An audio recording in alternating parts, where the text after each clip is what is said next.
infections, how infections cause infertility. When we talk about infection as a cause of infertility, specifically here we are talking about PID, or what we call pelvic inflammatory diseases or pelvic inflammatory disorders. Did you know that PID is one of the leading causes of infertility? I'm not saying it's the only cause of infertility, because there are many causes that I've talked about in a number of my videos, including blocked tubes, including hormones, including fibroids, including endometriosis, including polycystic ovarian syndrome.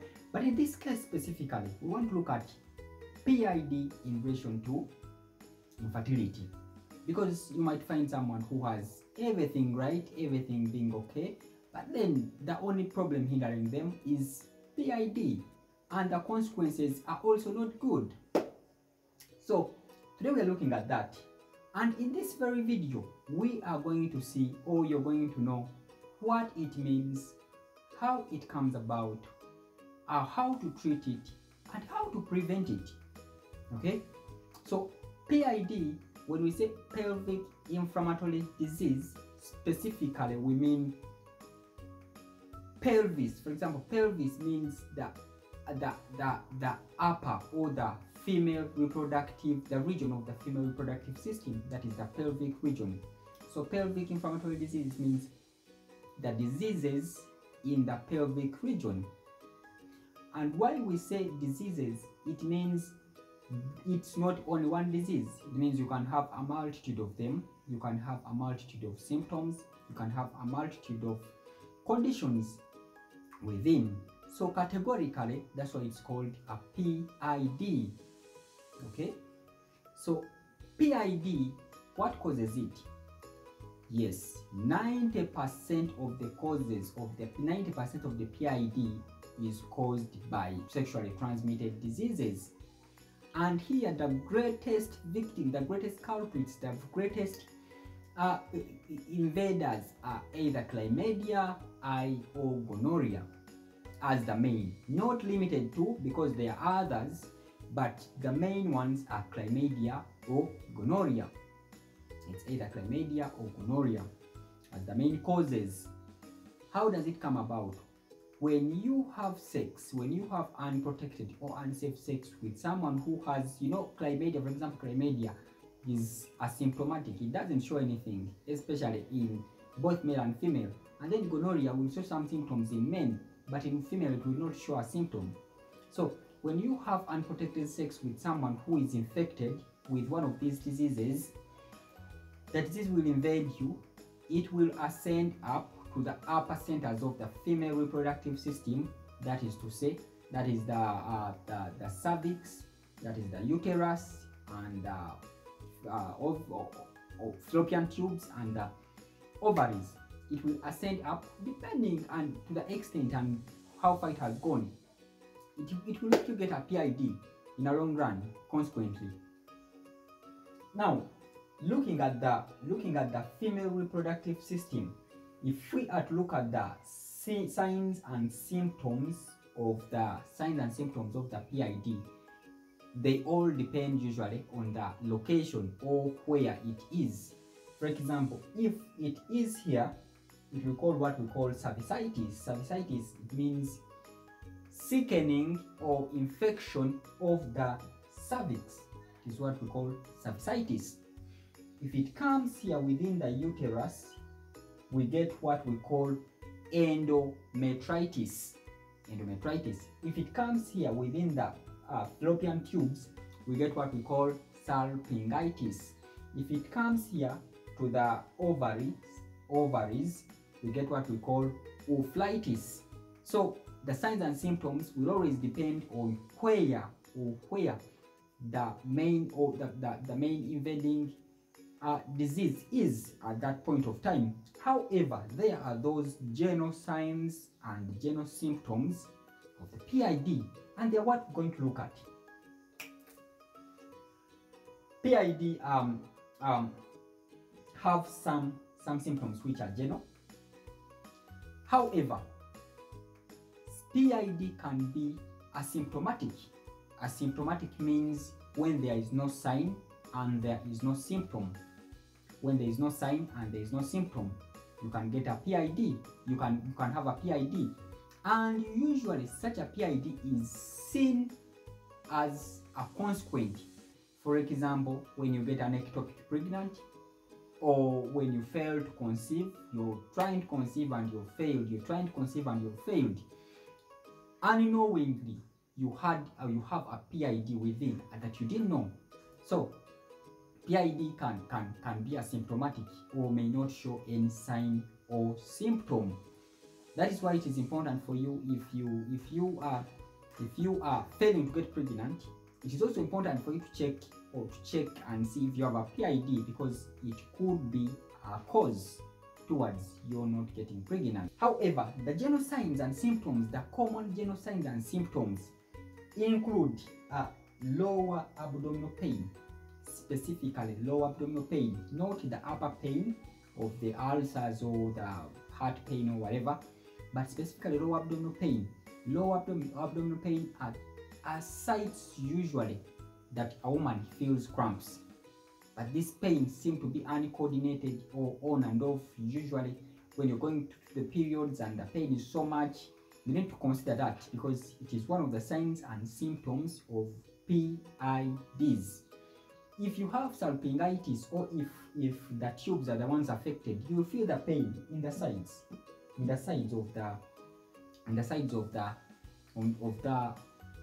the pelvic region, either the left side or the right side. You could feel that pain, and it could be salpingitis or ophlitis. So lower abdominal pain is one of the causes of the signs and symptoms. Then bleeding, PV bleeding. This can be either dyspareunia, for example, painful sexual intercourse with bleeding. You could see bleeding. Bleeding that is uncoordinated, what we call dysfunctional uterine bleeding. You're there, you're not in your period, but then you see the bleeding. You need to worry about the PID and do the right necessary investigations to confirm. Much as there are other causes of the PV bleeding or dysfunctional uterine bleeding, but PID is one of the causes, and you need to consider it as a factor before you take a rest. Then there is urine disorders. Because this PID will bring the inflammation within the uterus, and sometimes it becomes bulky, sometimes it bulges, so it creates a pressure symptom on the bladder, so you can get frequent punctuation. Some people mistake it for a UTI, and they check for UTI, it's not there. There is a difference between a UTI and a PID. I've also made a video about that, to differentiate between UTIs and STIs, because they are totally different, much as they have a relation. So urinary disorders is one of the causes. There is nausea and vomiting. Yes, some people will get nausea and vomiting. You will vomit and get the feeling of wanting to vomit. Why? Because the PID bring what we call inflammation in our bodies. When in our female's body, when there is that inflammation, the inflammatory processes that take place will make someone be like they are sick. It can even give you fevers. You feel feverish and feel like you're sick, but then you have some abdominal pain. Yes, you have to consider that as an important factor as well. Yeah, fever. I've already talked about the fever. Then there is a symptom that we call cervical motion tenderness. Cervical motion tenderness means tenderness or pain on the cervix, especially after touching it or after getting into physical contact with anything. That is why most of the times people who have PIDs have what we call dyspareunia, or painful sexual intercourse.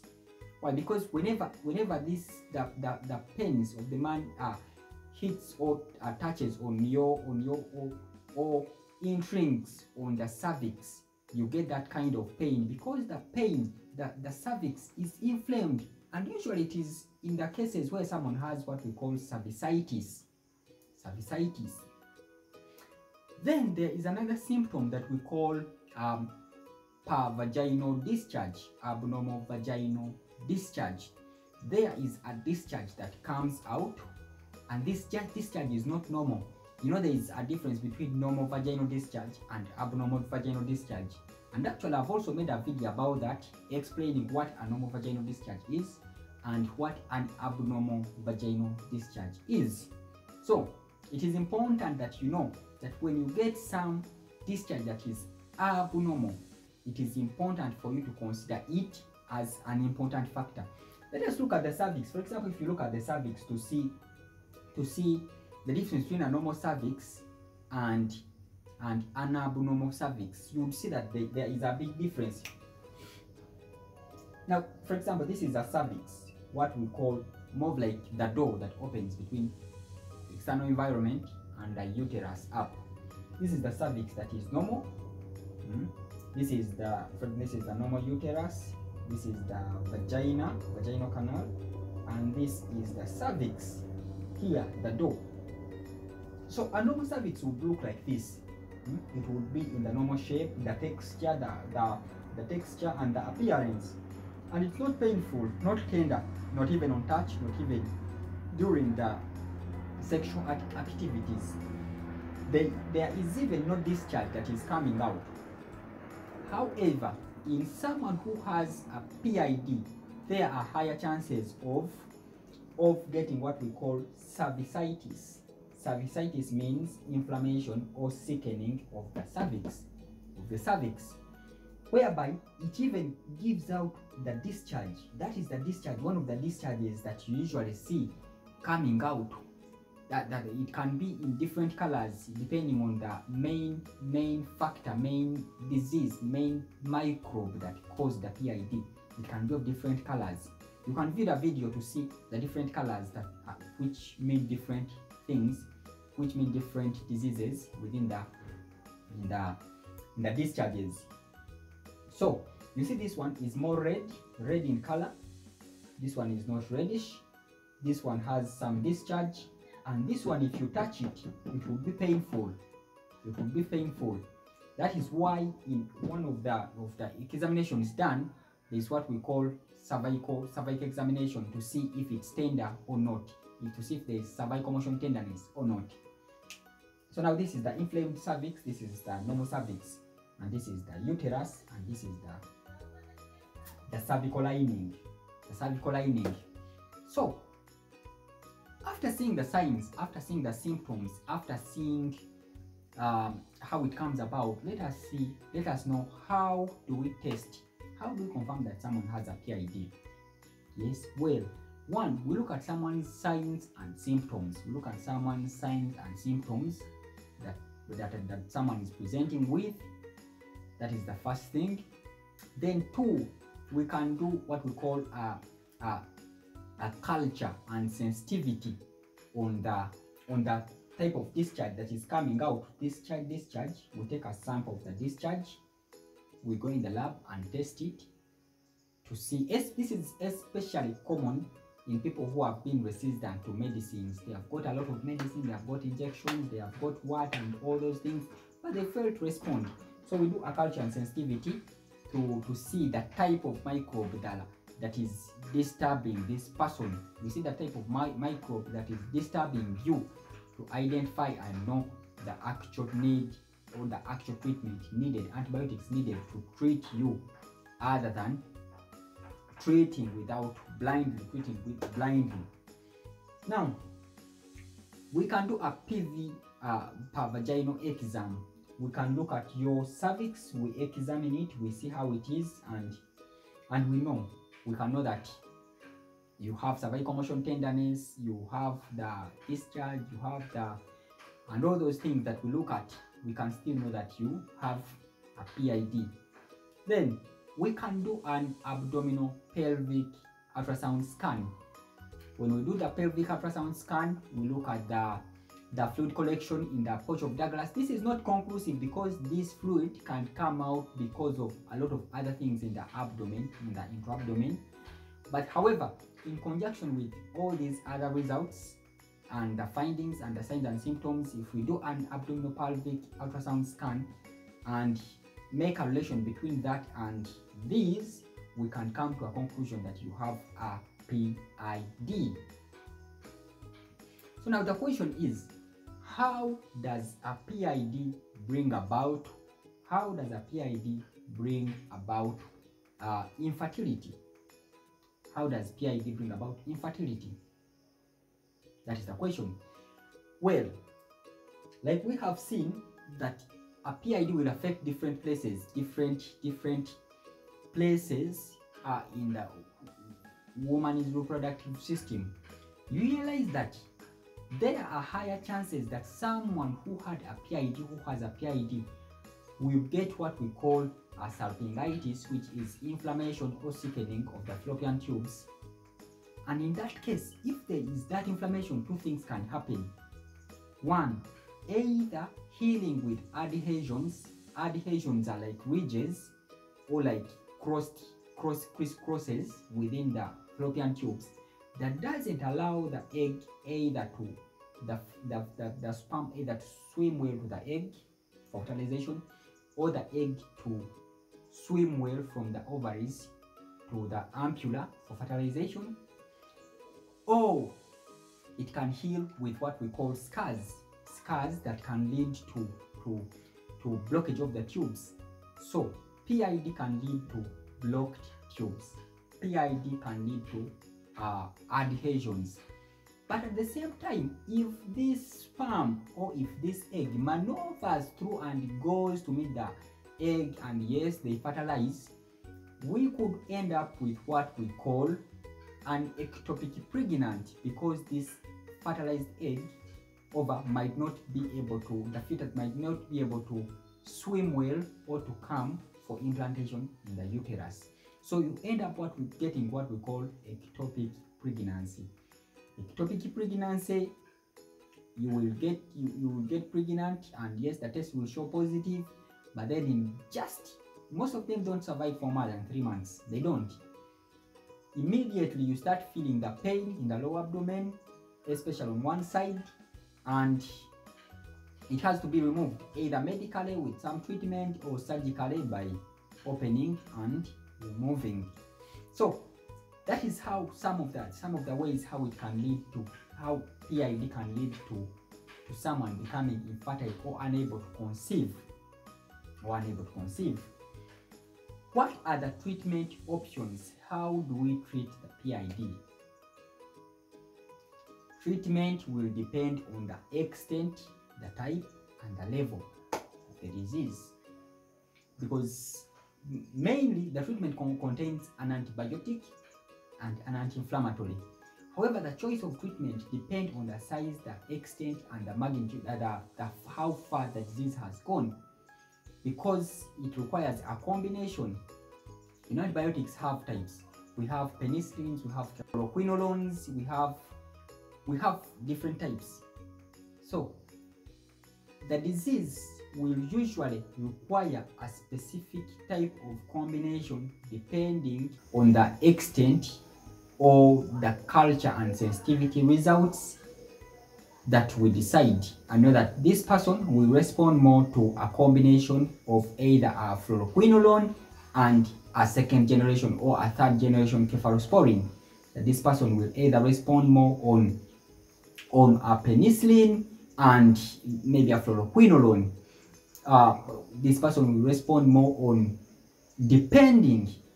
However, the treatment can either be orals, antibiotics, you just take swallowables, tablets for swallowing or capsules for swallowing and you get well, or it could require IV injections, the injections or the medicine through the veins, depending, plus an anti-inflammatory, because we have seen that they come and bring inflammations within the body, within the female reproductive system. So ensure to do the appropriate checking, to do the appropriate testing, and identify to know which medicine that you need depending on the extent and the levels and all those things. Okay, now how do we prevent? Prevention is simple. One, have safe sex. Ensure safe sex. Have protected sex, or if you're having a partner, you should ensure faithfulness or testing every after, routinely testing to ensure that even if there are traces, that they can be treated within time before they progress to a more lethal stage. That is one of the ways. Then 2, lifestyle, hygiene. Ensure appropriate and proper right hygiene. The hygiene has to be good. Some women take long without washing their knickers. Some wash the knickers but not in the right way. Some women will use detergent down or soap. Some which aggravates, which bring about things like vaginosis, excessive normal floral growth, vaginosis, and consequently when these vaginosis proceed up, it can lead to a high risk factor for getting a PID. So donching, some women donch means washing, undercoating. Some women donch in a very not right way. They want to push all their hands down up.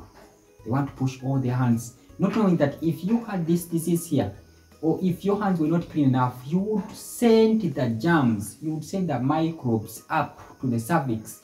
And once they reach the cervix, there are high chances that they are going to ascend up. And then do routine checkup. Whenever you check up, you know if there is a risk or a disease, so that you treat in time. However, all in all, when you suspect to have this PID, ensure that you treat in time. Ensure that you check everything right. Some people go to the hospital and they check them for urine, and they say you don't have a PID or you have a PID through the urine, but that is not right, because the urine checks for urinary tract infections, and urinary tract infections are totally different from from STIs or sexually transmitted infections, because these are totally different systems. The urinary system is totally different from a reproductive system. So most people don't consider that, but ensure that you do the right checking in the right place and so that you get the right treatment in the right dosage and in the right time. You will heal and be okay. And when you treat all these things, you can get pregnant very well, or all these signs and symptoms can stop and you live a healthy life as a woman. So thank you for watching. You can subscribe so that you get notified when we upload another important video for you or your neighbor, or that could have the important information that you need as a person. So thank you. We'll be catching up in the next videos.